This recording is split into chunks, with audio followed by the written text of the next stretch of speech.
Hi everyone, সবাই কেমন আছো? আশা করি খুবই ভালো আছো। তো এই যে বন্ধুরা দেখতে পাচ্ছ, আমরা বাবা মেয়ে মিলে বেরিয়ে পড়েছি আমাদের সে ভাইরাল সীমা দিদির বাড়ি যাব বলে। তো বন্ধুরা, এই ভিডিওতে তোমাদের আমি জানাতে চাই যে সীমাদি আমার কে, কারণ আমি সীমাদির সাথে কিছু ভিডিও করাই তোমরা অনেকেই অনেক খারাপ খারাপ মন্তব্য করেছো। তোমাদের আমি ভিডিওতে অনেকবার বুঝিয়ে দিয়েছি যে সীমাদি হচ্ছে আমার দিদি, তবু তোমরা আমাদের ভাই বোনের সুমধুর সম্পর্কটাকে উল্টাপাল্টা ভাবে তোমরা নিচ্ছ।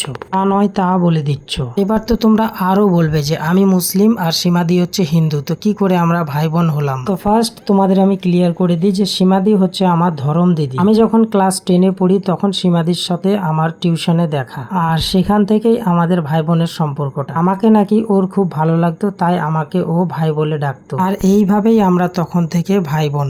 এইভাবে আমরা একটা সুন্দর সম্পর্ক নিয়ে চলাফেরা, খাওয়া দাওয়া, আমাদের বাড়ি আসা, ওদের বাড়ি যাওয়া, এইভাবেই চলেছি। আর এমন সম্পর্কটাকে কিছু কিছু লোক এমন ভাবে নিচ্ছে যেন আমরা মহাভারত অশুদ্ধ করে ফেলেছি। আসলে আমি বুঝতে পারছি না ওদের ফাটছে কোথায়। সরি, একটু মুখ খারাপ করে ফেললাম, কেউ কিছু মনে করবেন না। আসলে মেজাজ গরম হয়ে যাচ্ছে। আমাদের ব্যক্তিগত জীবনে আমরা কিভাবে চলবো, কাকে কি সম্পর্ক রাখবো, এটা আমাদের ব্যক্তিগত ব্যাপার। এর মধ্যে তোমাদের নাক গলাতে কে বলেছে? হ্যাঁ, নিজেরা কারোর সাথে ভালো সম্পর্ক করে না থাকতে পারবে, না চলতে পারবে, ভালো কথা, কিন্তু অন্যের সম্পর্কে দাগ দাও কেন? হ্যাঁ, তোদের খায় দেয় কোনো কাজ নাই? যত সব বাজে লোক।